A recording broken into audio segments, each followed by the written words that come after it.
Do you think Momo is just another internet hoax? A viral sensation designed to scare children and worried parents? What if I told you the truth is far more disturbing than anything you've been led to believe? What if I told you that the story of Momo stretches back decades before the first WhatsApp message was ever sent and continues to this day in ways most people are afraid to discuss? Tonight, I'm going to reveal the suppressed history of what we now call Momo, a history that governments, tech companies, and certain academic institutions have worked tirelessly to keep hidden. The evidence has been scattered, witnesses silenced, and documents sealed, but the truth remains for those willing to look. It begins in 1953 in a remote fishing village on the Noto Peninsula of Japan, a place where the sea meets dense forests and where locals had long whispered about something living between these two worlds. They called it ubume, neither fully human nor spirit, but something that existed in the liminal spaces between. For centuries, it was merely folklore, a cautionary tale told to keep children from wandering too far into the woods or staying too long by the shore after dark. On March 17, 1953, a local fisherman named Takeshi Yamada failed to return from his evening expedition. This wasn't unusual. Storms would sometimes force boats to seek shelter in neighboring coves. But when Yamada's small fishing vessel washed ashore 3 days later, what authorities found defied explanation. The boat was intact, no signs of damage, no evidence of a struggle, just empty, with a single black feather placed precisely in the center of the deck, and a crude drawing etched into the wooden planks.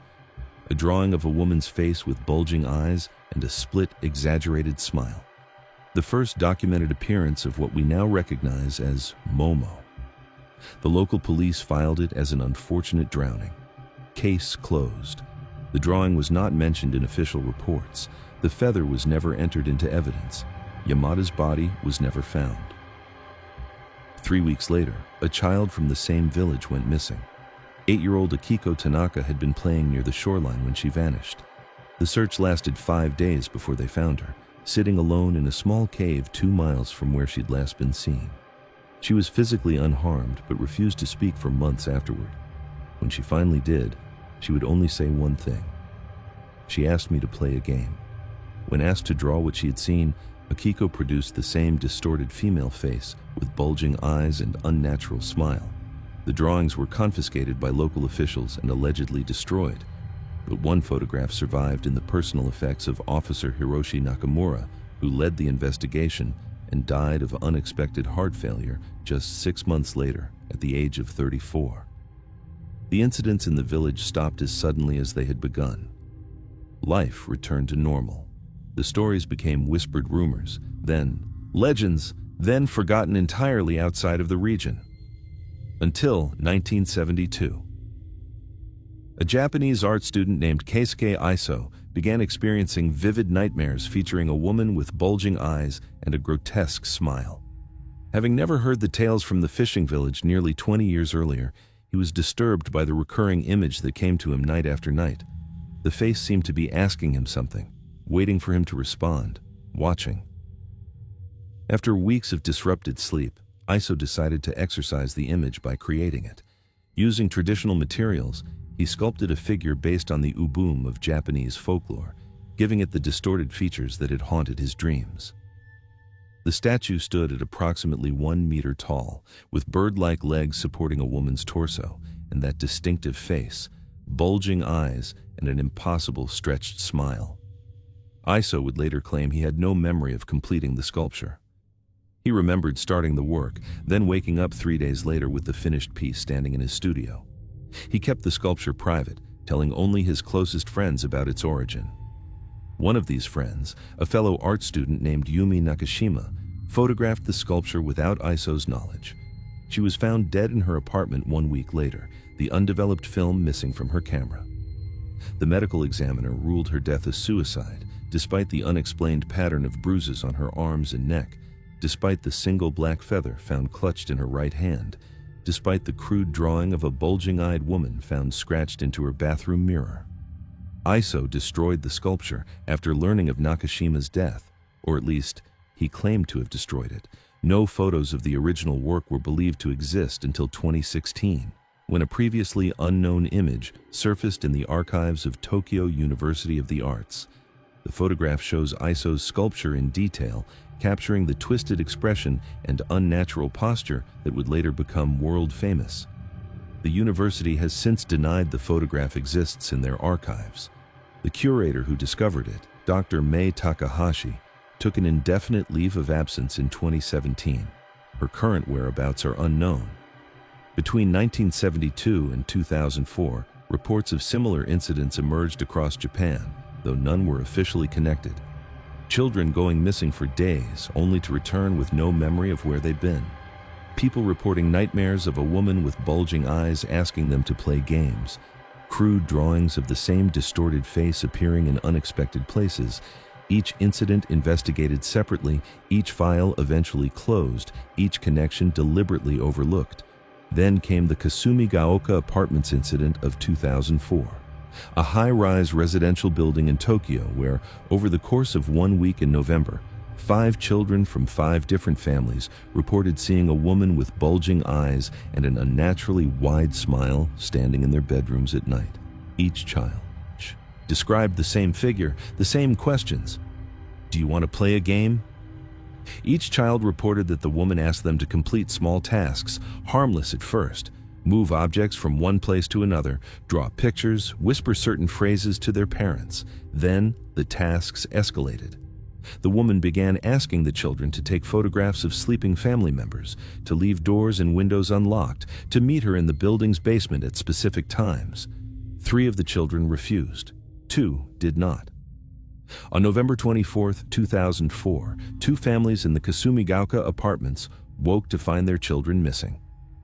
Security camera footage showed both children, a 7-year-old boy and a 9-year-old girl, walking together toward the basement at 3:14 a.m. The footage shows them entering the basement storage area. It does not show them leaving. When police searched the basement, they found nothing except 2 cell phones that didn't belong to either child, placed side by side in the center of the room. On each phone screen was the same image, a crude drawing of a woman with bulging eyes and a stretched smile. The phones had no service provider, no serial numbers, no identifiable origin. They could not be turned off. Both children were found 3 days later, asleep in their own beds with no memory of where they had been. Their parents reported behavioral changes, withdrawal, fear of electronic devices, and a compulsion to draw the same distorted female face repeatedly. The official investigation concluded that the children had staged their own disappearance after being influenced by an unspecified urban legend. The case was closed. The phones were logged into evidence and subsequently disappeared from police storage. The families moved out of the apartment building within a month. The building was renovated in 2006, and during construction, workers discovered a previously unknown sub-basement room containing hundreds of drawings of the same bulging-eyed face. The construction company, Takahashi Development Corporation, denied these findings and fired 3 employees who had reported the discovery.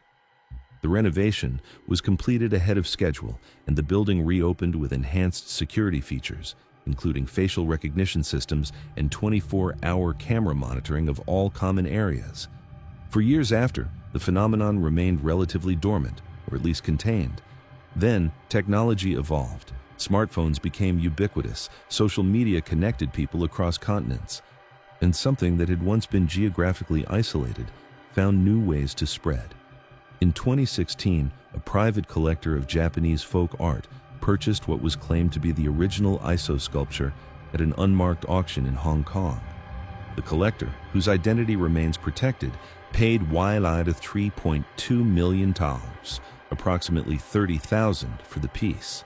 3 days after receiving the sculpture, the collector reported strange phone calls coming from inside his house, from phones that were all not connected to any service.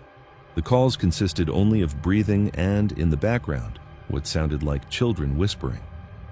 The collector photographed the sculpture and posted the image on a private art forum, seeking information about its provenance. Within hours, the image had been shared across multiple platforms.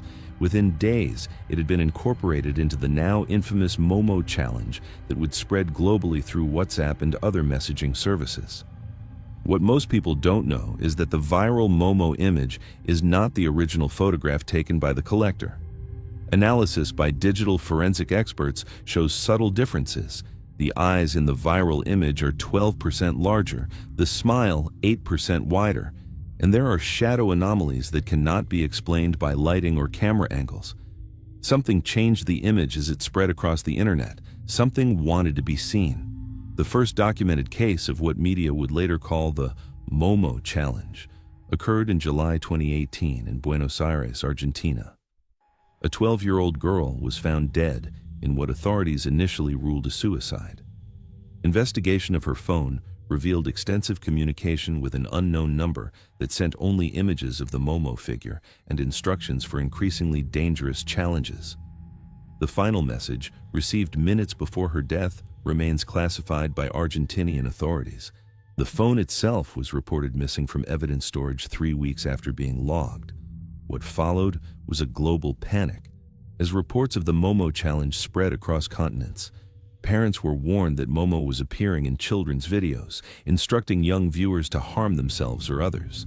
Tech companies denied these claims, calling them hoaxes. News organizations eventually backed this position, declaring Momo nothing more than digital urban legend that had spiraled into mass hysteria. They were wrong. They are still wrong. What they called a hoax was actually something far worse, a deliberate cover-up designed to mask the real phenomenon behind a veneer of fake news and moral panic. Because while the specific claims about YouTube videos being hijacked were indeed manufactured, they served perfectly to discredit the genuine incidents that continue to this day. Between 2018 and 2021, over 340 children across 18 countries reported direct communication with Momo through various electronic devices. Not through hijacked videos, but through private messages sent from numbers that cannot be traced, accounts that cannot be blocked, profiles that disappear within hours of being reported. The messages always begin the same way. Do you want to play a game? What's particularly disturbing is the pattern that emerges when these incidents are mapped geographically. They create a very specific shape, the same shape found in Iso's original sculpture notes, the same shape carved into the deck of Takeshi Yamada's fishing boat in 1953. A pattern that resembles wings unfurling. In 2020, a group of independent researchers began collecting and analyzing these incidents, looking for connections that official investigations had overlooked or deliberately ignored. Led by former cybersecurity analyst Dr. Eleanor Webb, the team documented striking similarities across cases separated by thousands of miles and decades of time. What we're seeing isn't a hoax or a copycat phenomenon, Dr. Webb stated in a private research forum before her accounts were suspended across all major platforms. It's a single entity adapting to new technologies, learning how humans communicate, and finding ways to insert itself into those communications. The smartphone is just its latest vector. 3 days after posting this analysis, Dr. Webb's home was broken into. Her research was stolen, her computers confiscated by individuals claiming to be federal agents. No agency has acknowledged this operation. Dr. Webb herself disappeared shortly after, though a final message from her encrypted email account was sent to remaining team members. It contained only one line: "It knows we're watching back." The other researchers discontinued their work immediately. All except one, Marcus Chen, a data analyst who had been tracking the digital fingerprint of Momo communications. Chen discovered that, despite appearing to come from different sources, all Momo messages contained the same unique code signature embedded in their metadata, a signature that matched no known programming language but showed signs of complex, evolving algorithms. "Whatever this is," Chen wrote, "it's not human-generated. The code is too complex, too perfect, and it's evolving at a rate that would require thousands of programmers working in perfect synchronization." Chen's research abruptly ended in January 2022. His final documented communication was a text message to a colleague. "I found the source. It's not what we thought. It's been here the whole time, watching from inside the..." The message ends there. Chen's apartment was found empty the next day, his devices missing, and his research deleted from cloud storage.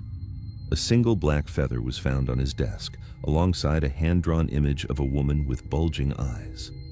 Technology companies have maintained their denial, dismissing all evidence as elaborate hoaxes or the work of troubled individuals seeking attention.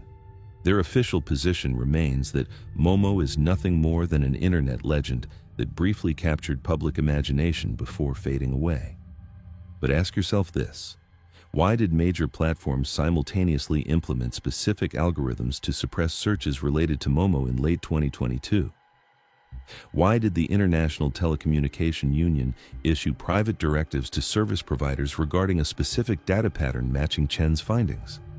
Why has every researcher who gets close to the truth disappeared, been discredited, or suddenly abandoned their work? The most disturbing development came in early 2024, when reports emerged of a new manifestation. No longer content to communicate through messages or calls, Momo began appearing in the background of personal photographs and videos, not added after the fact, but present at the moment of capture. Always distant, always watching, always with that same distorted smile and bulging eyes, always getting closer with each subsequent image. Software developers released updates to automatically detect and remove these manifestations from photos, claiming they were addressing a visual artifact glitch caused by lens flare or processing errors. They never explained why this particular glitch always took the same form, or why it only began appearing after users had received messages asking, "Do you want to play a game?" The truth about Momo isn't that it was a hoax that scared parents. The truth is that something real was hidden behind the perfect smokescreen of an apparent hoax. Something that has existed for decades, perhaps centuries, adapting to new technologies, finding new ways to reach out, to make contact, to ask its question, and invite participation in its game. What began in a Japanese fishing village in 1953, or perhaps much earlier, now exists in the digital networks that connect us all. It watches through cameras we willingly place in our homes. It listens through microphones we carry in our pockets. It reaches out through screens we stare at for hours each day. And it's learning, evolving, finding new ways to play its game. You might wonder why this information isn't more widely known, why mainstream sources continue to dismiss Momo as nothing more than a debunked internet challenge. The answer is as simple as it is terrifying. Because those who know the truth understand that awareness itself is a vector for contact. The more people who know about the real Momo, the more potential players it can find for its game. That's why reports were suppressed.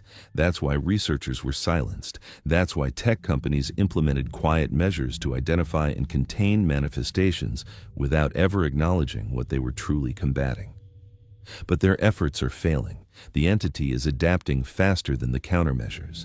It's finding new pathways, new vulnerabilities, and it's growing stronger with each new participant in its game.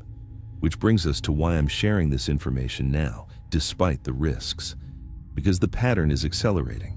Because the intervals between manifestations are shortening. Because what began as isolated incidents separated by years or decades now occurs daily across the globe. The most recent development, still unreported in mainstream sources, began approximately 3 months ago. People who have had contact with Momo, either directly or by viewing unaltered images of its manifestations, have started to report seeing it not just in digital spaces, but in the physical world as well. Glimpsed in reflections, standing in shadowed corners, watching from crowds, always with those bulging eyes and that stretched, impossible smile. These sightings last only moments. They're easy to dismiss as tricks of light, as imagination, as the power of suggestion. But they're increasing in frequency and duration. What begins as a momentary glimpse becomes a lingering presence. What starts as a distant figure draws gradually closer. And always, the same question follows. Do you want to play a game? Those who say yes are never seen again. Those who say no report being asked repeatedly with increasing frequency across every possible medium of communication, text messages, emails, phone calls, whispers from electronic devices that are powered off, voices from speakers that aren't connected to anything. Until eventually, they say yes. You might be wondering why I would risk sharing this information if awareness increases the likelihood of contact. The answer is simple: because it's already too late. The entity that began as a Japanese folklore figure that was captured in Iso's sculpture that spread through digital networks as Momo has already reached a critical mass of awareness. It's already watching, waiting for its opportunity. In fact, it's watching right now. I don't mean that metaphorically, I mean it literally. The act of consuming this information, of learning the true story behind Momo, creates the connection it needs. Reading these words, absorbing this knowledge, understanding the pattern, these actions open the door. Check your phone. There might already be a message waiting. Check your recent photographs. There might already be something in the background, watching with bulging eyes. Check your reflection next time you pass a mirror. You might not be alone. This isn't meant to frighten you unnecessarily. It's meant to prepare you. Because knowledge, even dangerous knowledge, provides some measure of protection. The entity thrives on ignorance, on the confusion and fear of those who don't understand what's happening to them. Understanding the pattern gives you a chance, however small, to break it. If you receive a message asking if you want to play a game, do not respond. Not even to say no. If you see unusual shapes or figures in photographs, delete them immediately without showing others. If electronic devices behave erratically, turning on by themselves, playing audio without prompting, showing images that shouldn't be there, disconnect them completely. Most importantly, if you see her, in a reflection, in a crowd, in the corner of your room at night, do not acknowledge her presence. Do not make eye contact with those bulging eyes. Do not respond if she asks her question. Just pretend you don't see her. Pretend you don't hear her. Pretend until she goes away to find someone else who will play her game. Because I've tracked the patterns, I've analyzed the data, and I've confirmed what the researchers discovered before they disappeared. No one who agrees to play has ever been seen again, not in any verifiable way. There are cases of people returning after brief disappearances, claiming to have no memory of where they've been. But subtle differences in their behavior, their speech patterns, their eye movements, suggest they aren't the same people who vanished. There's something else wearing familiar faces. You might be wondering who I am and how I know all this, why I've taken the risk to compile this information and share it despite the dangers. The truth is both simple and complicated. I've been tracking this phenomenon for years, ever since my own sister disappeared in 2019 after receiving strange messages on her phone. Messages that asked her if she wanted to play a game. The person who returned 3 days later looked like my sister, spoke like my sister, had all of my sister's memories, but wasn't my sister. I knew immediately. Others couldn't tell the difference, but I could see it in her eyes. A slight bulging that wasn't there before. I could hear it in her laugh, a slight stretching at the corners of her mouth. Small things, nearly imperceptible, but enough to know. Whatever came back wasn't what had left. And as I watched this thing live my sister's life, I began to notice others like her. People whose movements were just slightly wrong, whose smiles lasted a fraction too long, whose eyes reflected light in ways that human eyes shouldn't. They're everywhere now, walking among us, watching, waiting, spreading, and the original Momo, the entity, the thing, whatever it truly is, continues to reach out through our devices, through our networks, through the very technologies we've built to connect ourselves to each other. It continues to ask its question, do you want to play a game?